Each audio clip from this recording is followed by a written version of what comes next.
Hello, my name is Cassandra Bass. This is my Bridging the Gap presentation for my school district. The purpose of this presentation is to inform you about the different types of technology adopters, which include innovators, early adopters, early majority, late majority, and laggards. Essentially, this presentation explains how to lead a system of different types of technology adopters in a Christ-centered way. In the past, teachers without prior notice found themselves obliged to abandon their regular teaching practices, undergo key changes, adapt to the new normal, and rethink their lesson planning, teaching, and assessment methods. Al et al. 2023. This is the opposite of how we want our teachers to feel. Investing in professional development will lead to strengthening program quality, student satisfaction, and student retention. Nilsson and Godson, 2017. With all the new ideas comes resistance and skeptics. Some people adopt earlier than others. The 5 different types of adopters are innovators, early adopters, early majority, late majority, and laggards. To begin, we will discuss innovators. Innovators readily accept new experiences, ideas, and technology. With early acceptance also comes early acceptance of uncertainties with these interventions and what they may cause.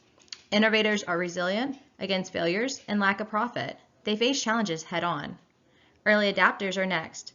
These are people who generally have a lead role in the building. They are able to provide information, advice, and guidance regarding the new concepts or ideas. Their role is to create a smooth transition by minimizing confusion and uneasiness. Early adopters guide the process from initiation to implementation. Early majority are people who have a good relationship and interactions with the building. The early majority of adapters adapt the innovation earlier than some, but still later than others. They like to think an idea through before adapting it. Late majority are individuals who will adapt after they see others use it. They are often hesitant and skeptical of new concepts and technologies. The idea of change causes their hesitancy. The late majority will typically adopt due to the feel of peer pressure. Laggards do not possess leadership roles. They feel the need to observe innovation success prior to adopting. They need to see how something works and the return on it before they will implement. Laggards take into account the fidelity and reliability prior to use. This group is more comfortable with traditional methods and often need an explanation of new interventions. When intending to implement new innovations, innovators, early adapters, and early majority will be utilized. The idea of innovation, such as technology, is far more complex than most realize. It is an instructional choice that requires teacher participation, collaboration, intentional planning, and always links to other curriculum areas. Rhodes and Calder, 2022. The innovators will be tasked with researching and experimenting with the innovation. Once they have a strong background knowledge and time to test out the innovation, they will be tasked with training others. Early adapters will be the leaders and mentors to their peers. They will use their knowledge of the advantages of the innovation to influence others to be more on board. The early majority will need more time to think through the idea and will need to review it prior to adopting it. The early majority will be utilized to pilot the innovation. Due to their strong relationships and ability to persuade others, they will be used to motivate others to join in. Matthew 9:37 says, "The harvest is plenteous, but the laborers are few." King James Version. This group would understand the message Jesus was portraying when he said this to his disciples. Following the word of Christ, the innovators, early adopters, and early majority members could encourage the other members to adopt the new innovation. They can help increase motivation, engagement, and achievement of our students. They recognize that the innovations can improve education. They will be used just as Christ used his disciples to spread his message. Laggards have had a tendency to drive productivity down.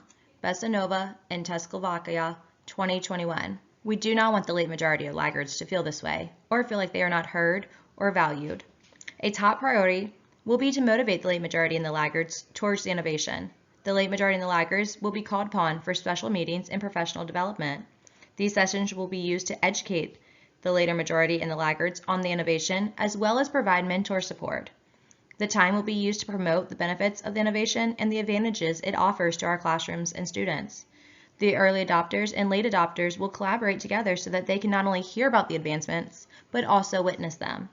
Due to the skepticism and uncertainty these two groups will have, we will take a scaffolding approach to introduce the innovation.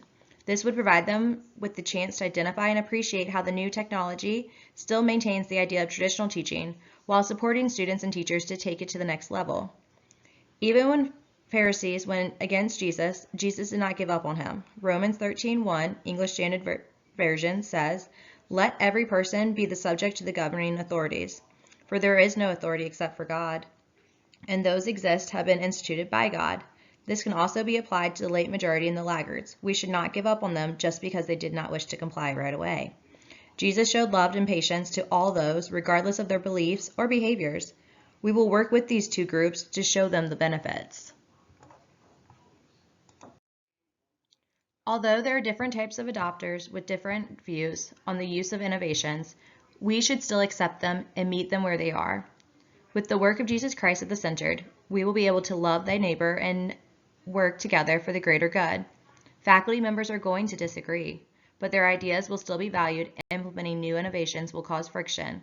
But as long as we ensure that everyone is heard, we can be successful. We must work together to provide our students with the best education possible. Romans 12:16 states, "Live in harmony with one another. Do not be haughty, but associate with the lowly.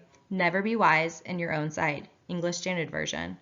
To do this, a school needs to have a shared vision, and mission. Through this, student success is secured. All parties, regardless of their views, are working together to achieve this common goal. Each person involved brings a different talent or gift to the table. These talents and gifts come from God. We must utilize these gifts for the benefit of all. When people are able to take an active role in the learning process, they feel valued. We will show compassion to all those involved, just like Christ showed everyone he encountered.